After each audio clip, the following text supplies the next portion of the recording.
No, I hear you.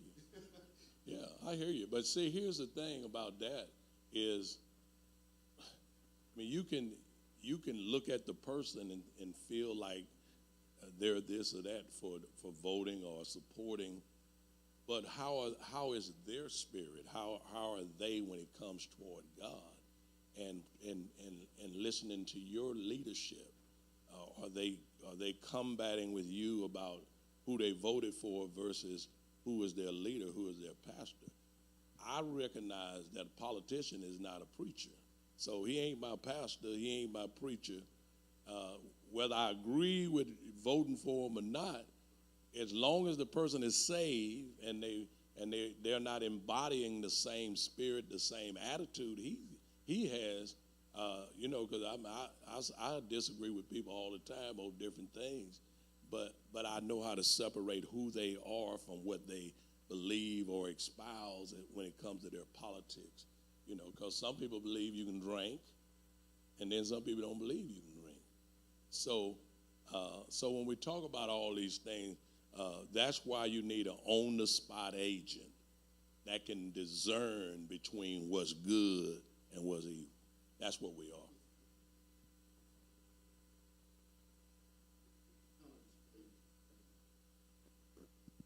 Yes.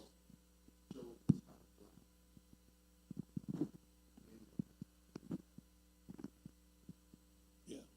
And there's a lot of blind folk in the church. And so with that being said, we're supposed to give them light. And so as we give them light, then that ought to bring them to the side that they should be on.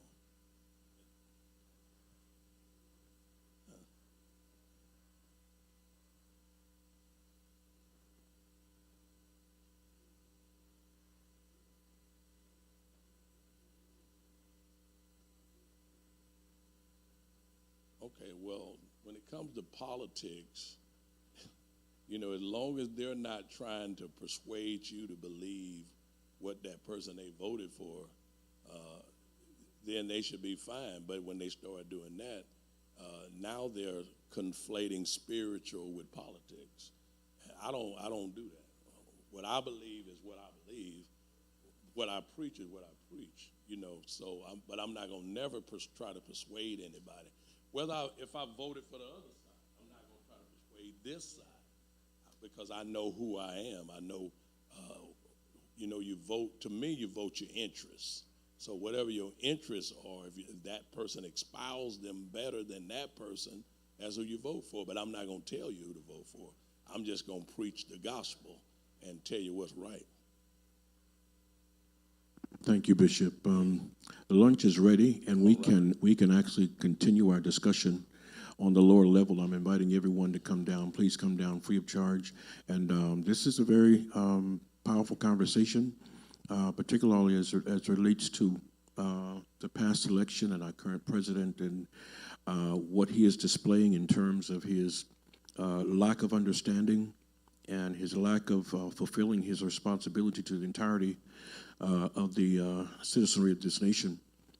It is obvious that he has made some decisions about how he's going to lead, and if you don't agree with his style of leadership, then obviously he could care less about you, and not only that, he will attack you if you in any way dissent or express disagreement or displeasure with his leadership and his leadership style.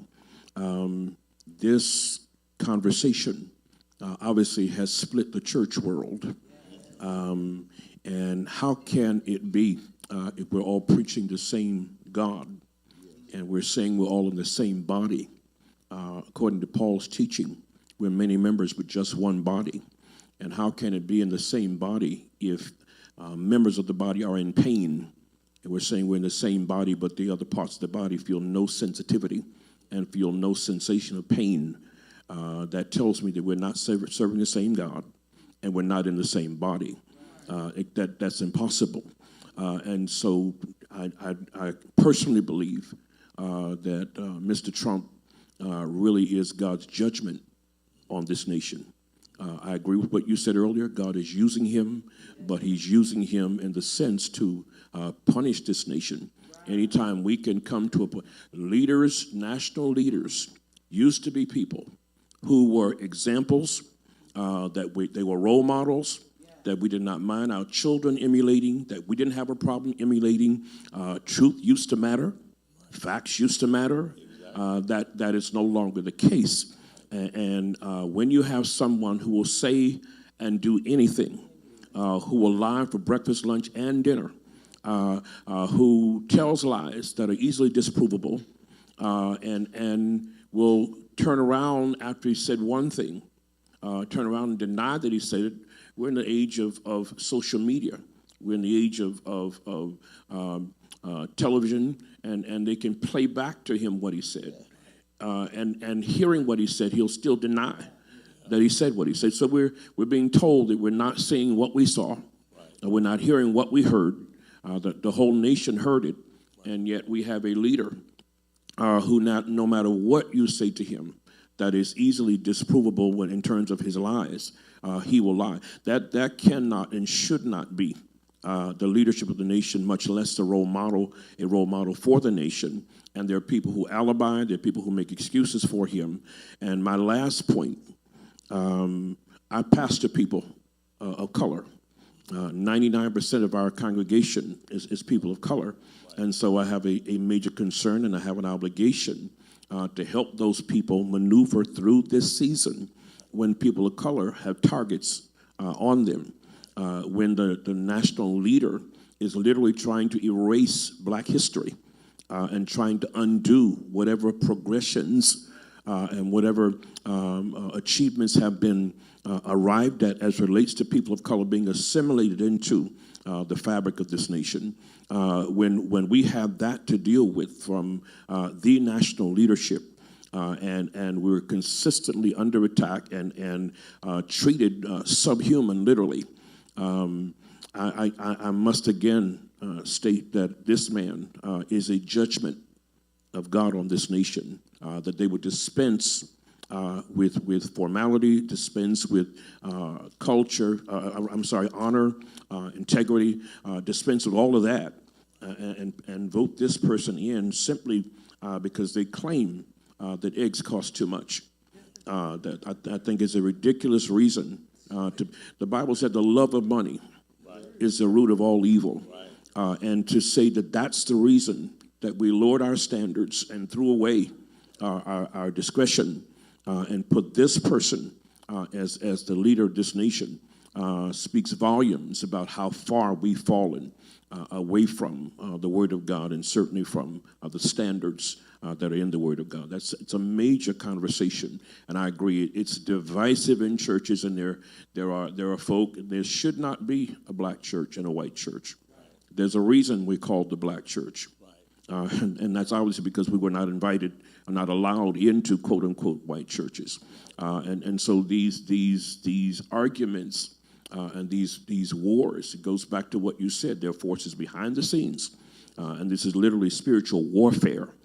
We can continue our discussion on the lower level, but it's a very intense conversation, and folk are dug in on both sides. And even when people see the demonic activity and the fact that this man is driven, still defend him and still say that somehow he's God's chosen. I don't believe God put him in place, but I believe God allowed it. He says, if you choose to believe a lie, okay, then I'll make you believe a lie. I'll give you over to that. And I believe that this nation has been given over because we refuse to accept the truth. Let's go on a lower level and go a little further. It's a very intense conversation, but it's a necessary conversation because we do need to know what to tell our people. We want to be able to be prepared to give a reasonable answer concerning the hope that lies within us. And our people are asking questions about what it is that we're currently, this regime that we're currently under, and the oppression that is now being driven and perpetrated against us. Enough said, Bishop. Thank you. You have really enlightened us on the spiritual warfare, and I really got something out of those 4 tiers of where the fight is. Those 4 dimensions of this battle. Let's go to the lower level. In fact, if you would, Bishop, pray over our food, and we're going to go down and we'll eat and we can talk further. Yes, Father, we